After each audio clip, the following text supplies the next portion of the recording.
미국 국방부가 긴급 회의를 열었습니다. 지금 이란 전쟁이 문제가 아닙니다. 전투기도 못 쓰고 미사일 생산도 못하게 생겼습니다. 전 세계 90%의 금속 생산 패권을 장악하고 있던 중국. 미국뿐만 아닌 전 세계가 중국의 첨단 산업과 군수 산업의 목줄을 쥐어준 상황이었죠. 그때 아무도 주목하지 않았던 한국 기업 하나에 세계 최대 미국 방산 기업 록히드 마틴이 수조 원을 싸들고 찾아간 것이었는데요. 바로 코리아 징크라고 불리던 한국 회사였죠. 하지만 이것은 시작일 뿐이었습니다. 몇 달도 채 되지 않아 미국 국방부, 상무부, 심지어 트럼프 대통령까지 줄줄이 움직이는 것이었죠. 미국 테네시주 클락스빌에 10주 규모의 재련소를 제발 지어주십시오. 미국이 왜 이렇게까지 한국에 매달리는 것이었을까요? 현재 이란 전쟁에서 미국이 자신만만할 수 있었던 이유. 미국의 믿는 구석이 되어버린 대한민국의 숨겨진 힘을 지금 바로 공개하겠습니다. 이야기를 시작하기 앞서 사연 속의 제작에 힘이 되는 구독과 좋아요 부탁드립니다. 한국을 응원하신다면 대한민국 화이팅! 이라고 아래 댓글로 남겨주세요. 제가 지금 이 이야기를 꺼내는 건 총알이 오가던 그 전장 때문이 아닙니다. 총 한 발 쏘지 않은 채 미국 전체를 흔들 수 있었던 훨씬 더 조용하고 훨씬 더 무서운 전쟁 이야기를 하려는 것입니다. 그 이야기는 제가 새벽 회의 소집 문자를 받던 날부터 시작됩니다. 워싱턴 DC 국방부 지하 상황실. 창문도 없고 외부 소음도 들리지 않는 그 공간은 평소에도 긴장감이 흐릅니다. 하지만 그날은 달랐습니다. 회의실 문을 열고 들어서는 순간 저는 공기가 다르다는 걸 바로 느꼈습니다. 참석자들의 표정이 굳어 있었습니다. 국방부 관료들, 상무부 담당자들, 군정보 당국 인사들, 그리고 별을 4개씩 단 장군들. 평소라면 각자 커피를 들고 잡담이라도 나눌 사람들이 그날은 입을 굳게 다문 채 스크린만 바라보고 있었습니다. 화면에는 붉은 그래프들이 줄지어 떠 있었습니다. 저는 자리에 앉으며 옆 동료에게 짧게 물었습니다. 얼마나 심각한 건데요?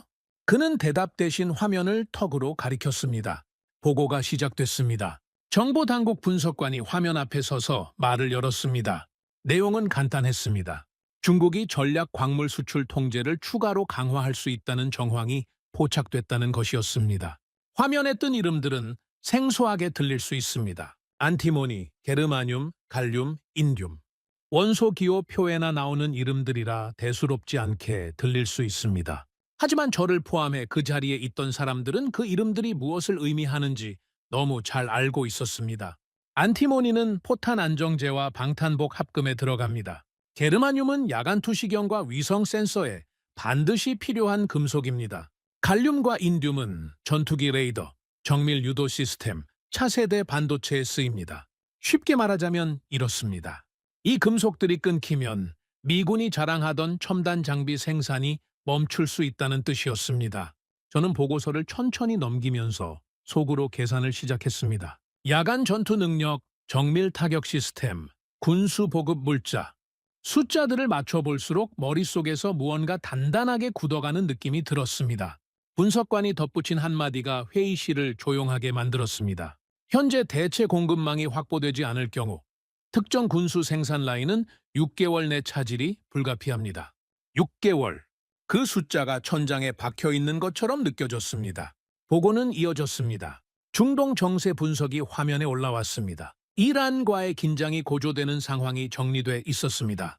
미국이 그동안 중동에서 자신감을 유지할 수 있었던 핵심 이유 중 하나는 압도적인 첨단 전력이었습니다. 야간 전투에서 상대를 꿰뚫는 열화상 카메라, 수백 킬로미터 밖에서 목표물을 때리는 정밀 유도 미사일, 최전방 병사들이 착용하는 야간 투시 장비, 이 모든 것이 구리, 납, 게르마늄, 인듐 같은 금속들로 만들어집니다. 그런데 그 금속들의 공급선이 흔들린다면 전선에서 총은 있는데 야간에 아무것도 보이지 않는 상황이 올 수도 있다는 이야기였습니다. 저는 주먹을 쥐었습니다. 전쟁은 중동에서 벌어지는데 그 전쟁의 목줄은 베이징이 쥐고 있다는 역설. 그 생각이 머릿속에서 떠나질 않았습니다. 회의 중반, 정보당국 인사가 자리에서 일어났습니다. 그는 중국의 전략을 설명하기 시작했습니다. 중국은 지금 단순히 광물을 파는 나라가 아닙니다. 광물을 무기처럼 다루는 나라가 됐습니다. 세계의 많은 사람들은 이 전쟁을 반도체 전쟁이나 배터리 경쟁으로만 봤습니다. 하지만 더 깊은 곳에는 전혀 다른 구조가 있었습니다. 전 세계 전략 광물의 채굴은 여러 나라에 분산돼 있습니다. 아프리카에도, 남미에도, 호주에도, 캐나다에도 광물은 있습니다. 문제는 채굴이 아니었습니다. 원광을 고순도 금속으로 정제하는 기술과 시설, 그것이 문제였습니다. 그리고 그 정제 능력의 절대 다수를 중국이 쥐고 있었습니다. 광산에서 캐낸 흙덩어리를 첨단 산업에 쓸 수 있는 순수 금속으로 바꾸는 공정. 그 공정 없이는 광산이 있어도 의미가 없습니다. 중국은 그 사실을 알고 있었고 수십 년에 걸쳐 그 능력을 키워왔습니다. 그 결과 세계는 광물을 채굴하고 중국에 보내서 정제받아오는 구조에 익숙해졌습니다. 지금 중국은 그 공정을 조이기 시작한 것입니다. 화면에 원소 기호들이 하나씩 떠올랐습니다. 안티모니, 게르마늄, 인디움, 갈륨. 저는 그 기호들을 바라보며 처음으로 실감했습니다. 미사일이 아니라 원소 기호가 미국을 겨누고 있다는 사실을. 회의실 분위기는 점점 날이 서기 시작했습니다. 누군가는 호주를 대안으로 제시했고, 누군가는 캐나다 광산을 언급했고, 누군가는 국내 비축분을 늘리자고 말했습니다. 저는 그 제안들을 들으면서 조용히 손을 들었습니다. 광산만으로는 안 됩니다. 문제는 정제입니다. 호주에 광물이 있어도 그 광물을 고순도, 금속으로 뽑아낼 공장이 없으면 의미가 없습니다. 미국 안에도 히토류와 광물 매장지는 있습니다. 하지만 실제로 첨단 군수품에 쓸 수 있는 수준으로 정제할 수 있는 시설은 거의 사라진 지 오래입니다. 환경 규제와 비용 문제로 수십 년 전에 대부분 문을 닫았습니다. 그 사실이 회의실 전체에 서서히 퍼지기 시작했습니다. 자신만만하던 관료들의 표정이 조금씩 굳어가는 걸 저는 지켜봤습니다. 별 넷달린 장군이 낮은 목소리로 말했습니다. 설마 이제 동맹국 공장 하나에 매달려야 한다는 말은 아니겠지. 저는 그 말에 반박할 수 없었습니다. 아직 저도 믿기지 않았기 때문입니다. 회의가 막바지에 이를 무렵이었습니다. 자리 한쪽에 있던 분석관 하나가 조용히 손을 들더니 새 슬라이드를 띄웠습니다. 젊은 편이었습니다. 계급도 높지 않았습니다. 하지만 그가 바꾼 화면이 그날 회의의 흐름을 완전히 뒤집었습니다. 화면에 나타난 회사 이름, 코리아 징크. 회의실에 잠깐 침묵이 흘렀습니다. 그리고 곧 웃음이 터졌습니다. 아연 회사요? 지금 농담합니까? 저도 솔직히 말하면 처음에는 그 반응에 동조할 뻔했습니다. 하지만 분석관은 흔들리지 않고 보고서를 펼쳐가기 시작했습니다. 금 생산, 은 생산, 안티모니, 인디움, 게르마늄 공급, 슬래그에서 20종 이상의 금속 회수, 숫자가 쌓이면서 회의실의 웃음이 멈추기 시작했습니다. 저는 보고서 마지막 문장에서 손을 멈췄습니다. 중국 오해 지역에서 전략 광물을 이 수준으로 안정 생산할 수 있는 곳은 극소수라는 평가. 그리고 바로 다음 줄. 이 회사의 시작은 한국전쟁 직후 서울 남대문에서 고물을 팔던 2명의 피란민이었습니다. 저는 그 문장을 2번 읽었습니다. 회의실 안에 무거운 침묵이 내려앉았습니다. 저는 그 순간 한국이라는 나라를 완전히 다른 눈으로 보기 시작했습니다. 회의실을 나서는 길에 저는 보고서를 가방에 넣었습니다. 평소라면 그걸로 끝이었을 겁니다. 업무상 검토해야 할 보고서들은 매일 수십 건씩 올라오고 대부분은 검토가 끝나면 파일 서랍 속으로 들어갑니다. 하지만 그날 밤은 달랐습니다. 저는 사무실로 돌아와 혼자 코리아 징크 관련 자료를 처음부터 다시 펼쳤습니다. 처음에는 보조 공급망 후보 중 하나로 접근했습니다. 하지만 자료를 읽으면 읽을수록 무언가 이상했습니다. 숫자들이 맞지 않았습니다. 아연 회사라면 아연만 만들어야 합니다. 그런데 이 회사가 생산하는 품목들의 목록은 보기에 따라서는 광물 종합 생산 기지에 더 가까웠습니다. 저는 자료를 더 파고들기로 했습니다.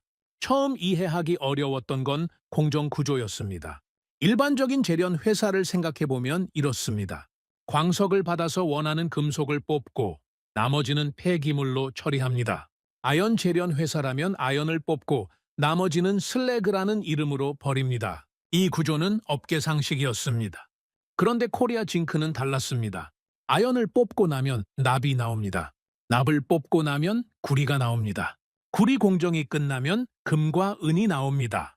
그리고 그 이후에도 공정은 멈추지 않습니다. 안티모니, 인디움, 게르마늄. 저는 그 목록을 보며 잠시 멈췄습니다. 이 금속들의 이름을 저는 군수 공급망 보고서에서 매일 보고 있었습니다. 야간 투시경의 핵심 원료, 위성 태양 전지에 들어가는 소재, 정밀 유도 체계의 핵심 부품. 그런데 그것들이 아연 재련 공정의 부산물로 나온다는 이야기였습니다. 저는 자료를 다시 훑었습니다. 이 회사는 한 공정의 폐기물이 다음 공정의 원료가 되는 구조로 설계돼 있었습니다. 마치 공장 전체가 하나의 거대한 순환 고리처럼 맞물려 있었습니다. 저는 이 구조가 단순한 기술 효율의 문제가 아니라는 걸 느끼기 시작했습니다. 공급망 관점에서 봤을 때 이건 완전히 다른 이야기였습니다. 자료 중에서 가장 눈길을 끈 부분은 헤마타이트 공정이라는 기술이었습니다. 재련 공정에서 가장 골치 아픈 문제 중 하나는 철입니다.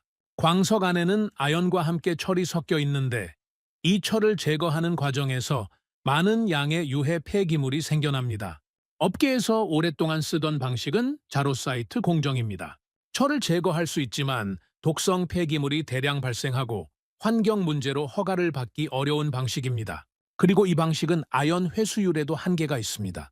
코리아 징크는 독자 기술로 다른 길을 만들었습니다. 헤마타이트 방식으로 철을 분리하면서 아연 회수율을 99%까지 끌어올렸습니다. 저는 이 숫자를 보며 바로 이해했습니다.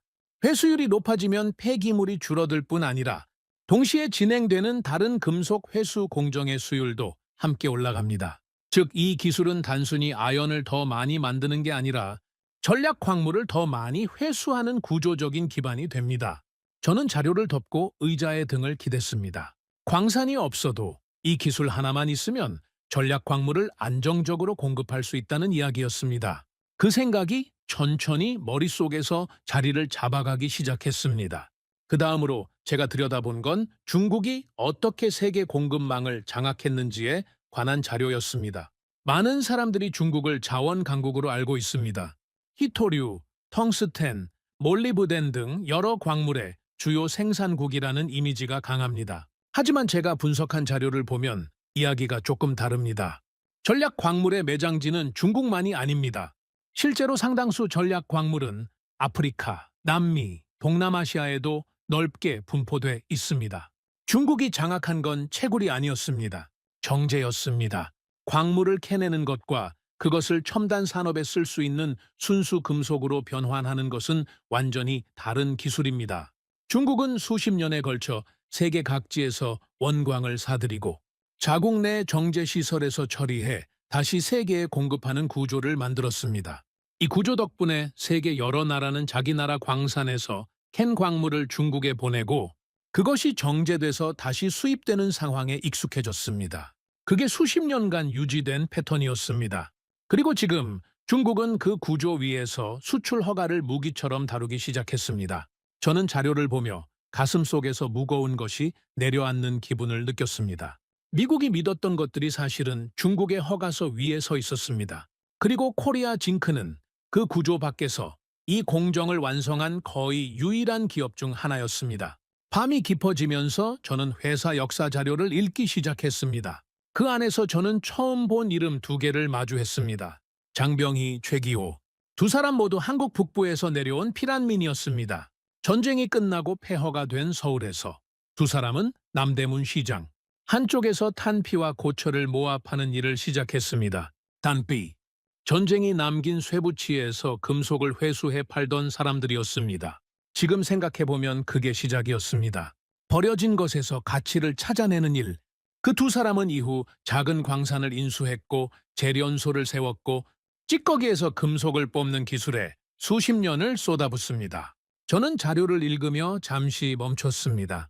미국에는 자원이 풍부합니다. 캐나다도 그렇고 호주도 그렇습니다. 하지만 한국은 달랐습니다. 한반도 남쪽은 주요 전략 광물의 매장량이 거의 없습니다. 그렇기 때문에 이 나라는 다른 방향을 선택했습니다. 버려지는 것 안에서 금속을 찾아내는 기술. 그 집요함이 수십 년을 지나 지금의 코리아 징크를 만들었습니다. 저는 자료를 덮으며 조용히 중얼거렸습니다. 전쟁 피란민 2명이 시작한 회사가 이런 데까지 왔다고. 그 밤 처음으로 한국이 제게 완전히 다른 나라처럼 느껴지기 시작했습니다. 자원이 없어서 기술을 만든 나라. 그 나라의 한 기업이 자원 전쟁의 한복판에서 아무도 예상하지 못한 위치에 서 있었습니다. 그 밤 이후 저는 잠을 제대로 자지 못했습니다. 코리아 징크 자료를 책상 위에 펼쳐놓고 반복해서 들여다보면서 제 안에서 무언가가 조금씩 굳어가고 있었습니다. 처음엔 의심이었습니다. 수십 년간 이 일을 해온 저도 한 기업이 이렇게 넓은 범위의 전략, 광물을 동시에 생산할 수 있다는 사실이 쉽게 믿기지 않았습니다. 자료를 읽을 때는 그렇게 느껴졌는데 막상 덮어놓고 생각하면 다시 의문이 올라왔습니다. 아무리 기술이 뛰어나도 아연 회사가 군수 공급망을 해결한다는 이야기는 너무 갑작스러웠습니다. 하지만 저는 이 일을 감으로 하는 사람이 아닙니다. 숫자와 구조로 판단하는 사람입니다. 그래서 저는 자료를 다시 펼쳤고 이번엔 처음부터 끝까지 한 줄도 건너뛰지 않고 읽었습니다. 제가 정리한 내용을 보고서로 작성하는데 며칠이 걸렸습니다. 분량보다 설득력이 문제였습니다. 국방부 안에서 한국의 아연 회사가 전략 광물 공급망의 핵심이 될 수 있다는 주장을 꺼내려면 그냥 자료를 넘기는 것만으로는 부족했습니다.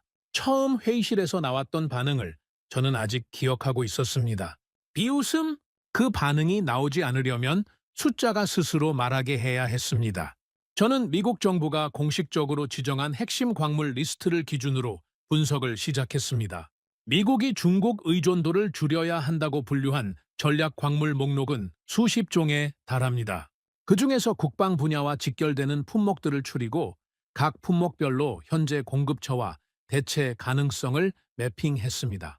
그 작업을 마치고 결과를 놓고 보니 한 기업이 계속 등장했습니다. 코리아 징크. 중국 바깥에서 안정적으로 생산하거나 회수할 수 있다고 평가된 품목들 가운데 이 회사가 커버하는 범위가 다른 어떤 후보보다 넓었습니다. 저는 보고서 마지막 줄에 이렇게 썼습니다. 중국을 제외한 전략 광물 공급망 중 현재 시점에서 가장 현실적인 파트너. 보고서를 제출한 다음 날 상무부 관료가 저를 찾아왔습니다. 그는 보고서를 손에 들고 있었고 표정이 묘했습니다. 믿기지 않는다는 표정과 믿고 싶다는 표정이 동시에 섞여 있었습니다. 그가 묻는 건 간단했습니다. 이게 전부 한국 기업 하나에서 나온다는 겁니까? 저는 짧게 대답했습니다. 네, 그리고 중국 바깥에서는 거의 유일합니다. 그는 잠시 아무 말 없이 보고서를 다시 봤습니다. 그리고 의자에 앉아 첫 장부터 다시 넘기기 시작했습니다. 저는 그 모습을 보며 처음 제가 그 자료를 읽던 밤이 떠올랐습니다. 믿기지 않아서 2번, 3번 읽던 그 밤이었습니다. 보고서가 돌기 시작하면서 반응이 달라졌습니다. 가장 강하게 반응한 곳은 방산 기업들이었습니다. 국방부는 주요 방산 기업들에게 공급망 검토를 요청했고 며칠 지나지 않아 각 기업에서 분석 결과가 돌아오기 시작했습니다. 가장 구체적인 반응을 보인 건 대형 항공 방산 기업의 분석팀이었습니다. 그들이 집중한 건 게르마늄이었습니다. 게르마늄은 위성 태양전지 패널에 들어가고 군사용 열화상 카메라와 야간 투시 장비에 필수적으로 사용됩니다. 첨단 전투기의 전자전 시스템과 정밀 유도 장치에도 빠질 수 없는 소재입니다. 그 기업의 분석팀이 보내온 결론은 짧고 명확했습니다. 중국을 제외한 안정적 공급망 후보 중 현실적으로 가장 실행 가능한 기업은 코리아 징크. 저는 그 문서를 받아들고 잠시 멍하니 서 있었습니다. 제가 며칠 밤을 새워 작성한 보고서의 결론과 정확히 같은 문장이었습니다. 그 시기에 시장에서도 변화가 나타나기 시작했습니다. 중국이 추가 수출 통제를 검토하고 있다는 소식이 흘러나오면서 안티모니 가격이 눈에 띄게 오르기 시작했습니다. 원자재 시장의 반응은 항상 솔직합니다. 말보다 빠르고 보고서보다 정직합니다. 안티모니 가격 곡선이 화면에서 가파르게 올라가는 걸 보며 저는 생각했습니다. 이건 이미 시작됐습니다. 중국은 단지 가능성을 내비친 것만으로도 세계 시장을 흔들고 있었습니다. 실제 수출 통제가 시행되면 어떻게 될지는 굳이 계산할 필요가 없었습니다. 국방부 내부 분위기도 바뀌기 시작했습니다. 처음 회의에서 코리아 징크, 보고서에 비웃음을 보냈던 사람들이 이제 조용히 자료를 요청하기 시작했습니다. 별 넷 달린 장군이 저에게 직접 물었습니다. 한국 회사가 정말 이걸 할 수 있나? 저는 흔들리지 않고 말했습니다. 이미 하고 있습니다. 그 이후 몇 주간은 바빴습니다. 외교 채널과 산업 채널이 동시에 움직이기 시작했습니다. 한국 정부와의 비공식 접촉이 시작됐고 코리아 징크 경영진에 대한 정보 수집도 본격화됐습니다. 저에게 전달된 자료 중에는 당시 고려아연 경영을 이끌고 있는 최 씨 집안 3세 경영인에 대한 분석 내용이 담겨 있었습니다. 그는 기존의 아연 중심 사업에서 벗어나 새로운 방향을 추진하고 있었습니다. 2차 전지 소재, 자원 순환, 신재생 에너지. 그가 이 전략에 붙인 이름은 따로 있었지만 내용의 핵심은 간단했습니다. 재련 기술을 기반으로 에너지와 소재 산업 전체를 연결하겠다는 구상이었습니다.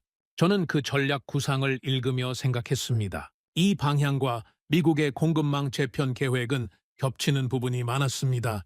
미국이 원하는 건 탈중국 공급망이었고 이 회사가 가려는 방향은 그 구조 안에서 핵심 위치를 차지할 수 있는 길이었습니다. 서로 필요한 것들이 맞아떨어지는 구조였습니다. 결국 결정이 내려졌습니다. 자료 검토만으로는 부족하다는 판단이었습니다. 직접 현장을 봐야 한다는 것이었습니다. 저는 한국 방문팀에 포함됐습니다. 목적지는 울산 온산 재련소였습니다. 비행기 티켓을 받아들고 저는 잠시 멈췄습니다. 아연 공장을 보러 한국까지 가게 될 줄은 정말 몰랐습니다. 하지만 제 직감은 그때 이미 말하고 있었습니다. 이건 단순한 공장 방문이 아닐 것이라는 것을 저는 짐을 싸며 생각했습니다. 제가 오랫동안 분석해온 숫자들이 실제 현장에서 어떤 모습으로 살아 움직이는지 그걸 이제 눈으로 확인할 시간이 됐습니다. 한국에 도착했을 때 첫인상은 평범했습니다.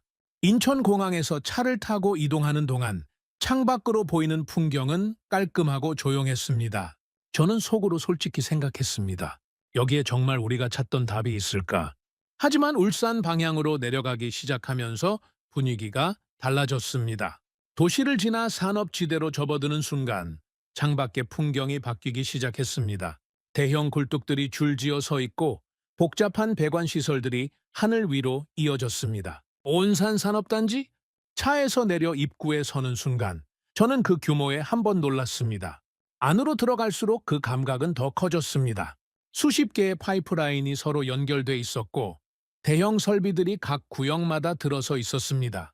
분리된 것들이 아니었습니다. 하나하나가 연결된 거대한 한 개의 시스템이었습니다.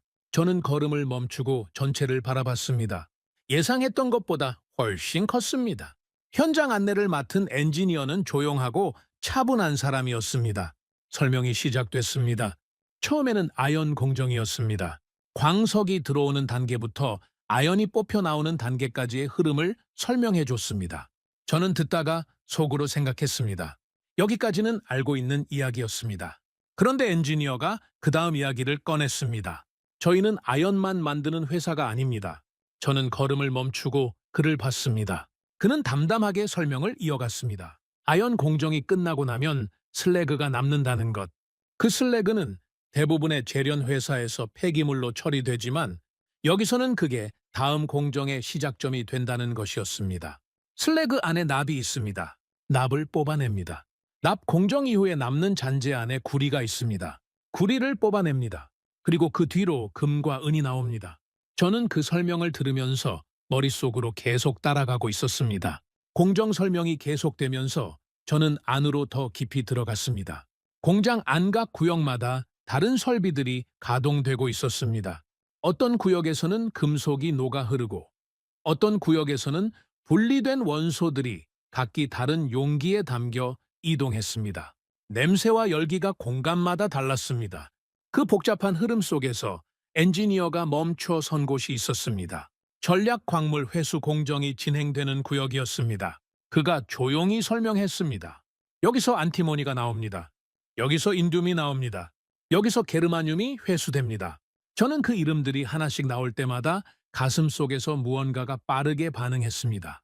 야간 투시경, 위성 센서, 정밀 유도 시스템. 저는 참지 못하고 물었습니다. 이걸 여기서 다 만든다고요? 엔지니어는 흔들리지 않고 말했습니다. 네, 대부분 회수합니다. 저는 그 순간 한 가지 생각이 머릿속에서 분명하게 자리를 잡는 걸 느꼈습니다. 이 공장은 광산이 없지만 광산 같은 곳이었습니다. 이어지는 설명에서 저는 헤마타이트 공정에 대해 직접 물었습니다. 자료에서 읽었을 때부터 확인하고 싶었던 기술이었습니다. 엔지니어는 고개를 끄덕이며 해당 구역으로 안내했습니다. 설명은 간결했습니다. 기존 업계에서 쓰는 방식은 철을 분리하는 과정에서 환경 오염 물질이 대량 발생합니다.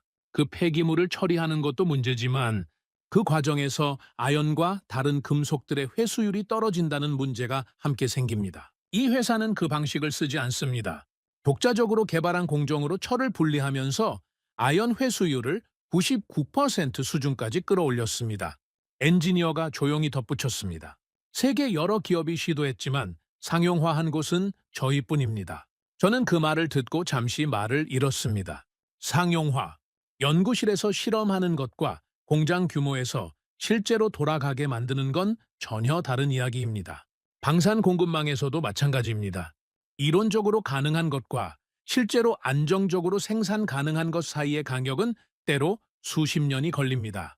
그런데 이 회사는 그 간격을 이미 넘어서 있었습니다. 저는 설비를 바라보며 계산을 했습니다. 회수율이 높을수록 같은 원료에서 더 많은 전략 광물이 나옵니다. 이 기술은 단순한 생산 효율의 문제가 아니었습니다. 전략 광물 공급, 가능량 자체를 끌어올리는 구조적인 차이였습니다. 공장 투어의 마지막 구역을 지나면서 저는 한 가지를 물어보고 싶었습니다. 기술적인 질문이 아니었습니다. 저는 엔지니어에게 말했습니다. 왜 이런 기술을 개발했습니까? 그는 잠시 생각하는 표정을 지었습니다. 그리고 말했습니다. 저희는 광산이 많지 않은 나라입니다. 짧은 문장이었습니다. 하지만 그 뒤에 이어지는 말이 더 길게 남았습니다. 그래서 버려지는 것에서 금속을 찾아야 했습니다. 저는 그 문장이 가슴 어딘가에 와 박히는 걸 느꼈습니다. 미국에는 광산이 있습니다. 캐나다에도, 호주에도, 러시아에도 광물이 있습니다. 그런 나라들은 부족하면 새 광산을 찾으면 됩니다. 하지만 한국은 그게 안 되는 나라였습니다. 광물이 없으니 버려지는 것 안에서 광물을 찾아야 했고 그 필요가 수십 년의 기술 개발로 이어졌습니다. 저는 재련소를 나서면서 생각했습니다. 중국이 세계 광산을 장악하는 방식으로 공급망을 지배했다면 한국은 버려진 것에서 금속을 뽑아내는 방식으로 그 구조 바깥에 자리를 만든 것이었습니다. 저는 그것이 기술 이상의 무언가라는 걸 느꼈습니다.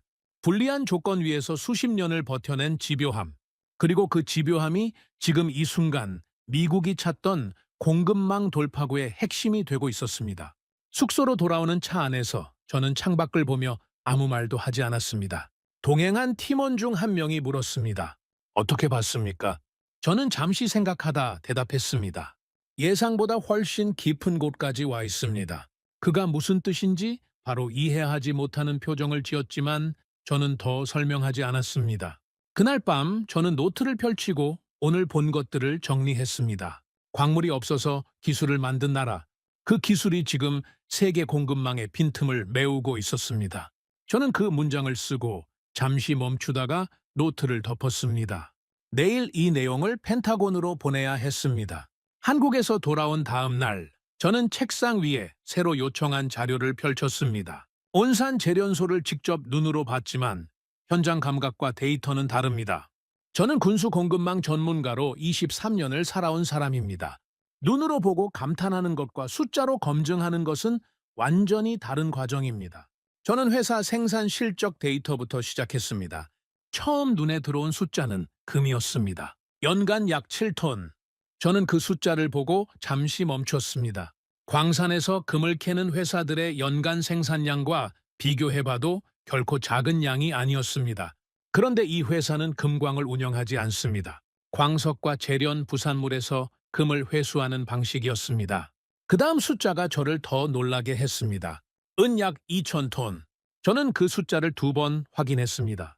2,000톤이라는 양은 세계 최상위 수준의 은 생산량입니다. 전 세계에서 이 정도 양의 은을 안정적으로 생산하는 기업은 손에 꼽힙니다. 그런데 회사 이름에는 아연이 붙어 있었습니다. 저는 자료를 내려놓고 잠시 천장을 바라봤습니다. 이 회사를 아연 회사라고 부르는 건 어떤 의미에서는 정확하지 않은 표현이었습니다. 매출 구조 자료로 넘어갔습니다. 저는 이 부분에서 가장 큰 반전을 만났습니다. 아연 관련 매출이 차지하는 비중은 전체의 약 4분의 1 수준이었습니다. 나머지는 금, 은, 그리고 여러 전략 광물과 관련 소재들이 채우고 있었습니다. 특히 금 매출이 전체에서 차지하는 비중이 아연보다 높다는 사실이 눈길을 끌었습니다. 아연 회사인데 아연보다 금 매출이 크다는 구조. 저는 그 구조를 보며 이 회사가 얼마나 독특한 사업 모델 위에 서 있는지 이해하기 시작했습니다. 일반적인 금속 회사는 한 가지 금속 가격에 크게 흔들립니다. 아연 가격이 떨어지면 아연 회사는 힘들어집니다. 구리 가격이 내려가면 구리 회사는 어려워집니다. 하지만 이 회사는 달랐습니다. 경기가 좋을 때는 산업용 금속인 아연과 구리로 수익이 납니다. 경기가 흔들리고 금융 불안이 커질 때는 금과 은 가격이 올라가면서 수익을 받쳐줍니다. 지정학적 긴장이 높아지고 공급망이 흔들릴 때는 전략 광물 가격이 상승합니다. 어떤 상황에서도 전체 수익 구조가 유지되는 설계였습니다. 저는 공급망 분석을 할 때 항상 안정성을 먼저 봅니다.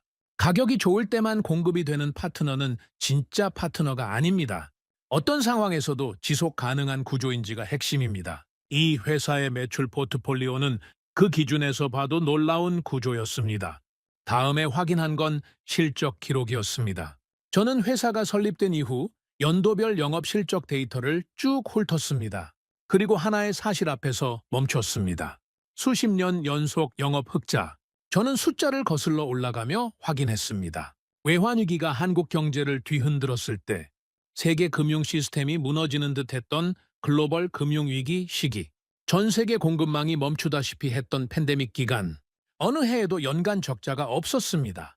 저는 국방부에서 오랫동안 기업 데이터를 분석해왔습니다. 장기 공급망 파트너를 평가할 때 가장 중요한 지표 중 하나가 위기 대응 능력입니다. 세상이 흔들릴 때 함께 쓰러지는 파트너는 정작 필요한 순간에 공급을 끊게 됩니다. 수십 년 연속 흑자라는 기록은 단순한 숫자가 아니었습니다. 어떤 환경에서도 공급을 지속할 수 있다는 증거였습니다. 저는 그 기록을 보며 혼자 낮게 중얼거렸습니다. 이건 운이 아니었습니다. 기술과 사업 구조가 만들어낸 결과였습니다. 자료를 계속 검토하는 과정에서 저는 게르마늄 공급 문제를 다시 들여다봤습니다. 며칠 전 방산기업 분석팀에서 게르마늄에 집중했던 이유를 저는 충분히 이해하고 있었습니다. 게르마늄은 위성 태양전지의 핵심 소재입니다. 군사용 열화상 카메라와 야간 투시 장비에 반드시 들어가야 하는 원소입니다.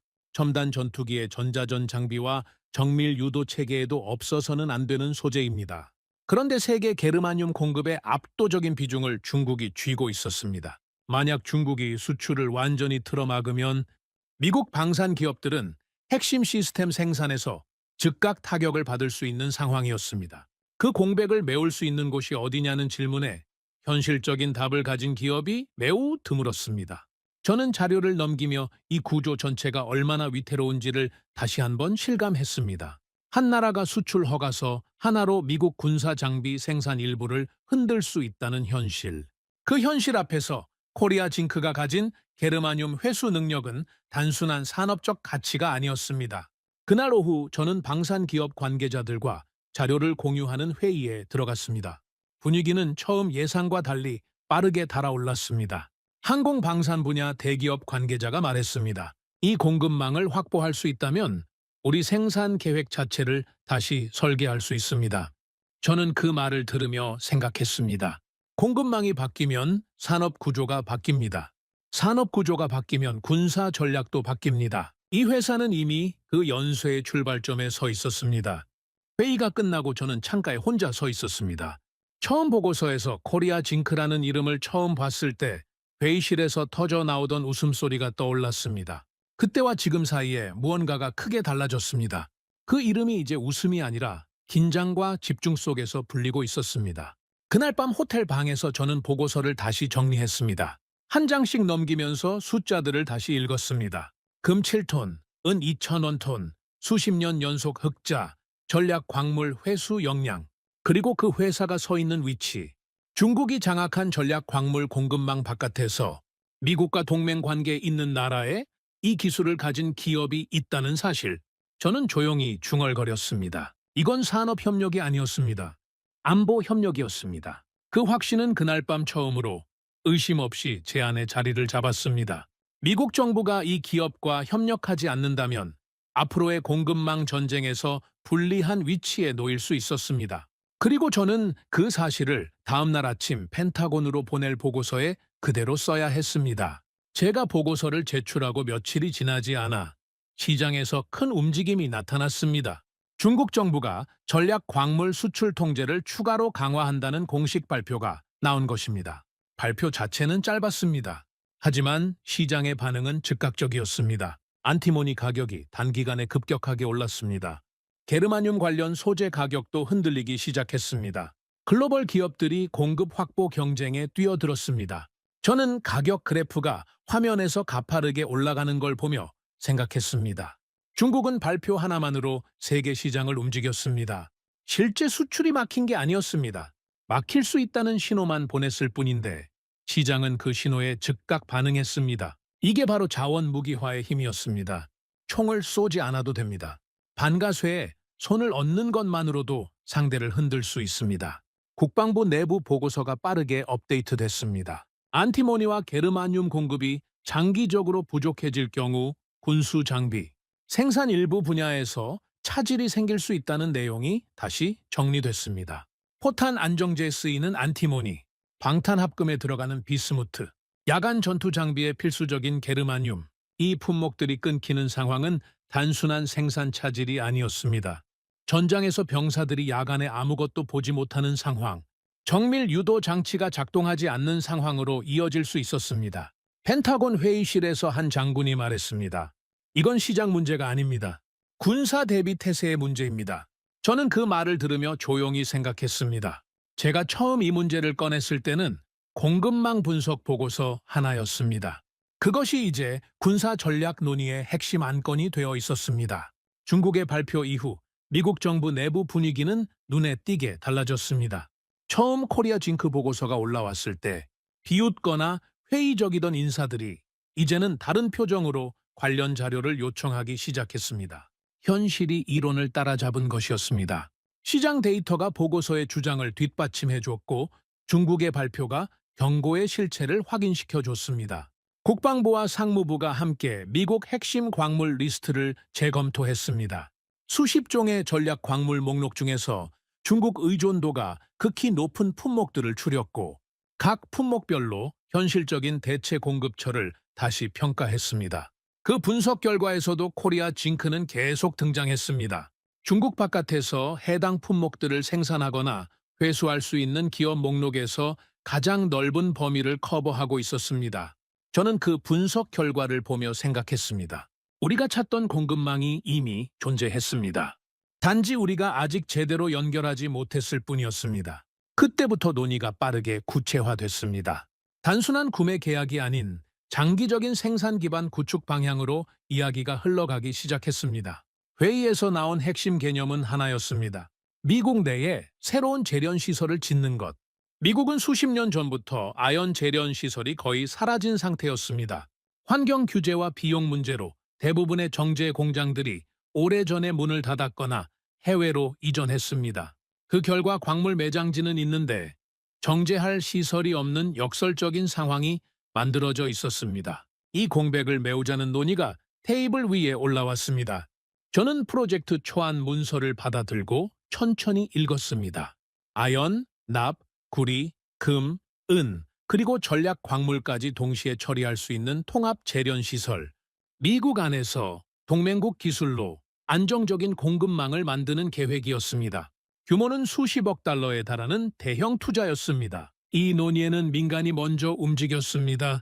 방산 기업들이 관심을 보이기 시작했고 자원 분야 민간 투자자들도 움직이기 시작했습니다. 공급망 안정에 대한 수요는 정부만이 아니라 산업 전반에서 절박하게 느끼고 있었습니다. 특히 게르마늄 공급이 흔들릴 경우 직접 타격을 받는 분야에서 빠르게 반응했습니다. 위성 시스템 관련 기업들, 군사 광학 장비 생산 기업들이 이 프로젝트에 관심을 나타냈습니다. 저는 그 반응들을 보며 이 논의가 단순한 정부 정책이 아니라는 걸 느꼈습니다. 산업 전체가 필요로 하는 구조적 변화의 시작이었습니다. 같은 시기에 저는 한국 측과의 접촉이 더 깊어지고 있다는 보고를 받았습니다.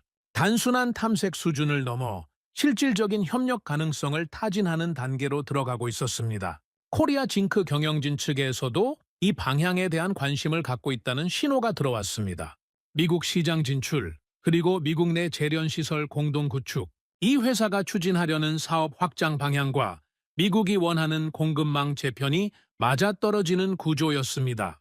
저는 그 가능성을 생각하며 처음으로 이 프로젝트가 실제로 이루어질 수 있겠다는 감각을 느꼈습니다. 이론이나 분석의 영역이 아니라 실제 움직임이 시작되고 있었습니다. 그 주 마지막 날 저는 혼자 사무실에 남아 자료들을 정리했습니다. 중국의 수출 통제 발표부터 시작된 시장의 반응, 국방부 내부 논의의 변화, 방산 기업들의 관심, 한국과의 접촉 심화, 그리고 미국 내 재련 시설 건설이라는 구체적인 계획의 등장, 이 모든 것들이 한 줄로 연결되고 있었습니다. 저는 프로젝트 개요 문서 첫 장을 다시 펼쳤습니다. 탈중국 전략 광물 공급망 구축, 6글자였습니다. 하지만 그 6글자 안에는 제가 수십 년간 다뤄온 공급망 문제의 핵심이 담겨 있었습니다. 저는 그 문서를 덮으면서 생각했습니다. 세계 공급망 구조가 바뀌기 시작하는 순간에 내가 서 있습니다. 그리고 그 변화의 중심에는 한국 기업 하나가 있었습니다. 아연 회사라고 불렸지만 아연 회사가 아닌 그 회사가, 프로젝트가 공식 검토 단계에 들어가면서 저는 워싱턴에서 열린 고위급 회의에 참석했습니다. 회의실 안에는 국방부, 상무부, 에너지부, 그리고 민간 방산 기업 관계자들이 함께 자리했습니다. 테이블 위에는 두꺼운 문서 묶음이 놓여 있었습니다. 저는 그 문서의 첫 장을 넘기는 순간 잠시 멈췄습니다. 투자 규모가 적혀 있었습니다. 수십억 달러. 저는 숫자를 보며 생각했습니다. 이건 단순한 산업 프로젝트가 아니었습니다. 국가 안보 전략의 일부로 설계된 계획이었습니다. 미국 정부, 민간 기업, 그리고 한국의 코리아 징크가 참여하는 구조, 세 축이 하나의 목표를 향해 움직이는 그림이었습니다. 저는 그 구조를 보며 처음으로 이 일이 현실이 되고 있다는 걸 느꼈습니다. 회의에서 가장 오래 논의된 내용은 미국 내 재련소 건설 계획이었습니다. 담당자가 설명했습니다. 미국은 수십 년 전부터 국내 아연 재련 시설을 거의 잃어버렸습니다. 환경 규제가 강화되고 인건비가 오르면서 대부분의 재련 공장들이 다른 나라로 떠났습니다. 그 결과 지금 미국 안에는 광물 매장지가 있어도 그것을 첨단 산업에 쓸 수 있는 순수 금속으로 정제할 수 있는 시설이 턱없이 부족한 상태였습니다. 저는 그 설명을 들으며 다시 한번 생각했습니다. 공급망의 약점은 항상 가장 예상하지 못한 곳에서 드러납니다. 광산이 없어서 문제가 되는 게 아니었습니다. 정제시설이 없어서 문제가 된 것이었습니다. 그리고 그 공백을 메우기 위해 지금 이 자리에서 논의가 이루어지고 있었습니다. 계획은 구체적이었습니다. 미국 남동부의 테네시주에 통합 재련 시설을 건설하는 것이었습니다. 단순히 아연만 처리하는 공장이 아니었습니다. 아연, 납, 구리, 금, 은, 그리고 안티모니와 게르마늄 같은 전략 광물까지 동시에 생산할 수 있는 복합시설이었습니다. 온산 재련소에서 직접 확인한 그 공정 구조를 미국 땅에 그대로 옮겨오는 계획이었습니다. 국방부가 이 프로젝트에 직접 참여한다는 사실이 논의되면서 회의실 분위기가 달라졌습니다. 국방부의 참여는 단순한 자금 지원이 아니었습니다. 이 시설에서 생산되는 전략 광물의 일정 비율을 군수 목적으로 우선 확보하는 구조를 만드는 것이었습니다. 즉 시설 자체가 미국 군수 공급망의 일부가 되는 것이었습니다. 저는 그 구조를 이해하면서 이 프로젝트가 얼마나 큰 의미를 갖는지 다시 한번 정리됐습니다. 중국이 수출을 통제해도 미국 안에서 전략 광물을 생산할 수 있는 시설이 생기는 것이었습니다. 그게 이 프로젝트의 핵심이었습니다. 국방부 관계자가 말했습니다. 이건 경제 프로젝트가 아닙니다. 군사 전략입니다. 저는 그 말이 정확하다고 생각했습니다. 방산 기업들의 반응도 빠르게 이어졌습니다. 게르마늄 공급 문제에 가장 민감한 기업들이 먼저 움직였습니다. 위성 시스템과 정밀 센서 분야에서 게르마늄은 대체제가 없는 소재였습니다. 지금까지는 중국 공급에 의존하거나 소량의 재고를 쌓아두는 방식으로 버텨왔지만 그게 언제까지 가능할지 아무도 장담하지 못했습니다. 항공 방산 분야의 한 관계자가 회의에서 말했습니다. 공급망이 안정되면 우리는 장비 생산 계획을 완전히 다시 설계할 수 있습니다. 저는 그 말을 들으며 이 프로젝트가 미국 방산산업 구조 전체에 파급 효과를 줄 수 있다는 걸 느꼈습니다. 한 회사와의 협력이 시작점이 되어 군수 생산 계획 전체가 달라질 수 있었습니다. 그 연쇄의 규모가 테이블 위에 놓인 숫자보다 훨씬 클 수 있었습니다. 회의가 길어지면서 저는 잠시 자리에서 일어나 복도로 나갔습니다. 창밖으로 워싱턴의 하늘이 보였습니다. 저는 그 자리에 서서 처음 코리아 징크 보고서가 화면에 올라오던 순간을 떠올렸습니다. 회의실 뒤편에서 흘러나오던 웃음소리, 아연 회사를 진지하게 볼 수 있겠냐는 표정들. 그때 저도 반박하지 못했습니다. 아직 확신이 없었기 때문이었습니다. 그런데 지금 그 회사와 수십억 달러 규모의 협력 프로젝트를 논의하는 회의실에 앉아 있었습니다. 미국 정부, 국방부, 방산 기업들이 모두 같은 방향을 바라보고 있었습니다. 저는 그 변화가 얼마나 빠르게 일어났는지 생각했습니다. 중국이 반가쇠를 당긴 것이 아니라 반가쇠에 손을 얹은 것만으로 미국 전체가 다른 길을 찾기 시작했습니다. 그리고 그 길의 출발점에 한국 기업이 있었습니다. 저는 다시 회의실 안으로 들어갔습니다. 프로젝트 이름이 정해졌습니다. 크루서블 프로젝트. 도간이라는 뜻이었습니다. 여러 금속을 녹여 합치는 도가니처럼 여러 나라의 기술과 자원이 하나의 공급망 안에서 합쳐진다는 의미였습니다. 저는 그 이름을 듣고 잠시 생각했습니다. 이름이 나쁘지 않았습니다. 도가니는 불순물을 태워 없애고 순수한 금속만 남기는 곳입니다. 그 과정이 지금 미국이 공급망에서 하려는 일과 정확히 겹쳤습니다. 중국 의존도라는 불순물을 태워 없애고 동맹 기반의 안정적인 공급망만 남기는 것. 크루서블. 저는 그 이름을 마음속에 새겼습니다. 회의가 끝나고 저는 차를 타고 국방부로 돌아오는 길에 생각했습니다. 이 프로젝트가 실제로 완성된다면 무엇이 달라질까? 중국이 수출 통제를 발표해도 미국은 자국 내에서 핵심 전략 광물을 생산할 수 있게 됩니다. 군수 장비 생산이 베이징의 허가서에 의존하지 않아도 됩니다. 그리고 그 구조 위에서 동맹국들도 함께 안정적인 공급망을 공유할 수 있습니다. 저는 그 가능성이 단순한 프로젝트의 성공을 넘어서는 의미를 갖는다고 생각했습니다. 세계 공급망의 패권이 중국 한 곳에 집중된 구조에 처음으로 균열이 생기는 것이었습니다. 그리고 그 균열의 시작점은 총이나 미사일이 아니었습니다. 아연 재련 기술을 가진 한국 기업 하나였습니다. 크루서블 프로젝트 논의가 진행되는 동안 저는 코리아 징크 내부에서 흘러나오는 소식에 계속 주목하고 있었습니다. 미국 입장에서 이 기업은 전략 파트너였습니다. 파트너의 내부 상황은 협력 가능성과 직결되는 문제였습니다. 그런데 들어오는 정보들이 예상과 달랐습니다. 회사 내부에서 갈등이 커지고 있다는 내용이었습니다. 저는 관련 자료를 요청했고 며칠 안에 두꺼운 분석 보고서가 올라왔습니다. 보고서 첫 줄에 적혀 있는 문장을 읽으며 저는 잠시 멈췄습니다. 75년 동업의 균열. 코리아 징크의 역사를 들여다보면 이 회사는 처음부터 두 가문이 함께 만든 기업이었습니다. 한국전쟁 직후 서울에서 만난 두 피란민 장병희와 최기호. 두 사람은 같은 고향 출신이었고 같이 고물을 팔다가 같이 광산을 인수하고 같이 재련소를 세웠습니다. 이후 회사가 커지면서 두 가문은 역할을 나눴습니다. 장씨 가문은 영풍그룹을 이끌었고 최씨 가문은 코리아 징크를 맡았습니다. 이 구조는 수십 년 동안 유지됐습니다. 창업자들이 만든 약속이 3대에 걸쳐 이어진 것이었습니다. 저는 그 이야기를 읽으며 솔직히 놀랐습니다. 75년, 현대 기업 세계에서 이런 관계가 유지된다는 것은 드문 일입니다. 미국 기업들의 역사를 수없이 들여다본 저도 이런 사례를 자주 보지 못했습니다. 그런데 3세대로 경영이 넘어가면서 이 균열이 수면 위로 올라오기 시작했습니다. 최씨 가문 3세 경영인이 회사를 맡으면서 새로운 전략을 추진했습니다. 기존의 아연 중심 사업에서 벗어나 2차 전지 소재, 자원 순환, 신재생 에너지까지 사업 범위를 넓히겠다는 계획이었습니다. 현대차, 한화, LG화학 같은 대기업들과 협력 논의가 이어졌고 외부 자본도 적극적으로 끌어들이기 시작했습니다.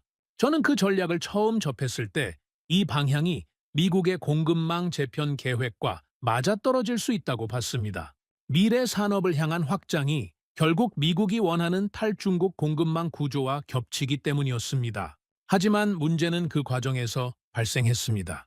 외부 자본이 들어오고 협력이 넓어지면서 두 가문 사이의 지분 균형이 미세하게 흔들리기 시작했습니다. 영풍 측에서는 경영권이 달라질 수 있다는 우려를 갖기 시작했습니다. 그리고 그 우려는 말이 아니라 행동으로 나타났습니다. 갈등은 빠르게 공개적인 국면으로 접어들었습니다. 주주총회에서 표 대결이 벌어졌습니다. 정관 변경, 배당 정책, 이사회 구성까지 모든 사안에서 충돌이 이어졌습니다. 두 가문이 조용히 조율하던 방식은 더 이상 작동하지 않았습니다. 75년 동안 쌓아온 신뢰가 회의실 안에서 서류와 표결로 대체되고 있었습니다. 저는 그 과정을 보고서로 읽으며 복잡한 기분을 느꼈습니다. 이 회사의 역사를 처음 접했을 때 느꼈던 무게감이 있었습니다. 전쟁 피란민 두 명이 탄피를 모아 팔던 작은 시작. 그것이 수십 년을 지나 세계 전략 광물 공급망의 핵심 기업이 된 이야기. 그 긴 여정이 이제 내부 충돌로 이어지고 있었습니다. 갈등이 더 큰 국면으로 번진 건 거대한 자본이 개입하면서였습니다. 영풍 측이 대형 사모펀드와 손을 잡았습니다. 공개 매수 계획이 발표됐습니다. 코리아징크 주식을 시장에서 대규모로 사들여 지분을 확보하겠다는 것이었습니다. 움직이는 자금 규모는 수조 원이었습니다. 한국 자본시장 역사에서 손꼽히는 규모의 경영권 분쟁이 시작된 것이었습니다. 코리아징크 경영진도 맞대응에 나섰습니다. 자사주 매입, 우호 지분 확보, 법적 대응. 두 진영이 자금과 법과 여론을 동원해 정면으로 맞붙었습니다. 저는 보고서를 읽으면서 이 충돌의 규모에 놀랐습니다. 단순한 기업 내부 다툼이 아니었습니다. 수조 원이 움직이고 언론이 연일 이 사건을 다루고 한국 사회 전체가 이 경영권 전쟁의 결과를 지켜보고 있었습니다. 워싱턴에서도 이 상황을 예의주시하는 시선이 생겨났습니다. 크루서블 프로젝트 논의에 참여하던 일부 관료들이 조심스럽게 물어오기 시작했습니다. 파트너 기업의 내부 상황이 이 정도 수준이라면 협력 진행에 문제가 없겠냐는 것이었습니다. 저는 그 질문에 바로 답하지 않았습니다. 며칠 동안 자료를 다시 들여다보고 생각했습니다. 경영권 분쟁이 벌어지고 있다는 사실 자체는 부정할 수 없었습니다. 하지만 저는 이 상황을 다른 각도에서도 바라봐야 한다고 생각했습니다. 분쟁의 핵심은 회사의 방향에 관한 것이었습니다. 기존 방식을 유지하려는 쪽과 새로운 산업으로 확장하려는 쪽의 충돌, 그리고 확장을 추진하는 쪽이 추구하는 방향은 우리가 원하는 공급망, 파트너의 모습과 겹치는 부분이 있었습니다. 2차 전지 소재, 자원 순환, 에너지 전환, 이 분야들은 미국이 탈중국 공급망에서 확보하려는 영역들이기도 했습니다. 저는 보고서를 마저 읽으며 생각을 정리했습니다. 이 기업을 둘러싼 갈등은 단순히 두 가문 사이의 다툼이 아니었습니다. 회사의 미래를 어떤 방향으로 가져갈 것인가에 대한 충돌이었습니다. 그리고 그 충돌의 결과에 따라 이 기업이 세계 공급망에서 차지하는 위치도 달라질 수 있었습니다. 저는 창밖을 바라보며 생각했습니다. 중국은 광물로 세계를 압박하고 있습니다. 미국은 동맹으로 그 압박에 맞서려 하고 있습니다. 그리고 그 동맹의 핵심 자리에 이 기업이 있습니다. 내부 갈등이 어떻게 마무리되든 이 회사가 가진 기술과 생산 능력은 변하지 않습니다. 헤마타이트 공정, 슬래그 회수 기술, 수십 년을 이어온 생산 노하우, 그것들은 경영권이 어느 쪽에 있든 공장 안에서 돌아가고 있었습니다. 저는 그 사실이 중요하다고 생각했습니다. 며칠 뒤 저는 내부 보고서를 다시 정리하면서 마지막 문장을 썼습니다. 코리아 징크의 경영권 분쟁은 이 기업의 전략적 가치를 바꾸지 않습니다. 오히려 이 회사의 미래 방향에 관심을 가진 여러 세력이 그 가치를 인정하고 있다는 반증이기도 합니다. 미국의 전략 파트너로서 이 기업과의 협력 논의는 계속돼야 합니다. 저는 그 문장을 쓰고 보고서를 덮었습니다. 그리고 처음 그 이름을 회의실 화면에서 봤을 때를 다시 떠올렸습니다. 코리아 징크. 그때 회의실에서 흘러나왔던 웃음소리. 지금은 아무도 웃지 않습니다. 오히려 그 이름을 중심으로 수십억 달러가 움직이고 세계 공급망의 판도가 논의되고 있습니다. 저는 그 변화가 결코 우연이 아니라는 걸 알고 있습니다. 전쟁 피란민 두 명이 폐허 속에서 탄피를 주워 팔던 것에서 시작된 이 회사, 버려진 것에서 금속을 찾아내는 기술에 수십 년을 쏟아부은 이 나라, 그 집요함이 결국 지금 이 자리까지 이어진 것이었습니다. 저는 마지막으로 한 가지 생각을 정리했습니다. 중국을 두려워했지만 답은 이미 한국에 있었습니다. 저는 처음에 이 회사를 단순한 아연 회사라고 생각했습니다. 전략 광물 공급망을 분석하면서 수없이 많은 기업들의 이름을 봐왔지만 코리아징크는 그 목록에서 그다지 눈에 띄지 않는 이름이었습니다. 하지만 보고서를 처음부터 끝까지 읽고 울산 온산 재련소 안을 직접 걸어보고 이 회사의 역사를 들여다보면서 저는 그 판단이 얼마나 피상적이었는지 깨달았습니다. 전쟁 피난민 2명이 남대문에서 고물을 팔며 시작한 사업이 세계 전략 광물 공급망의 중심에 서 있었습니다. 광산이 없어서 버려진 것에서 금속을 찾는 기술을 개발한 나라. 그 기술이 중국 중심의 공급망 구조 바깥에서 작동하는 거의 유일한 대안 중 하나가 됐습니다. 총성 없는 전쟁이 벌어지는 이 시대에 가장 중요한 무기는 미사일이 아니라 기술이었습니다. 그리고 그 기술을 가진 나라가 한국이었습니다. 저는 지금도 가끔 그날 울산 재련소에서 들었던 말을 떠올립니다. 버려지는 것에서 금속을 찾아야 했습니다. 그 한 문장이 이 나라와 이 기업을 가장 정확하게 설명해 줬습니다. 불리한 조건이 오히려 가장 강한 기술을 만들었습니다. 진짜 보물은 항상 아무도 주목하지 않는 곳에 숨어 있습니다. 그리고 그 보물을 가장 먼저 찾아낸 나라가 한국이었습니다. 여러분은 이 이야기를 들으면서 어떤 감정이 드셨나요? 아무도 주목하지 않았던 곳에서 누구도 예상하지 못한 방식으로 세계 공급망의 판도를 바꾸는 기술을 키워온 나라. 이것이 바로 대한민국의 저력입니다. 구독과 좋아요로 응원해 주시면 더욱 재미있는 이야기로 찾아뵙겠습니다. 해외 감동 사연을 소개해드리는 스페셜 코리아였습니다. 감사합니다.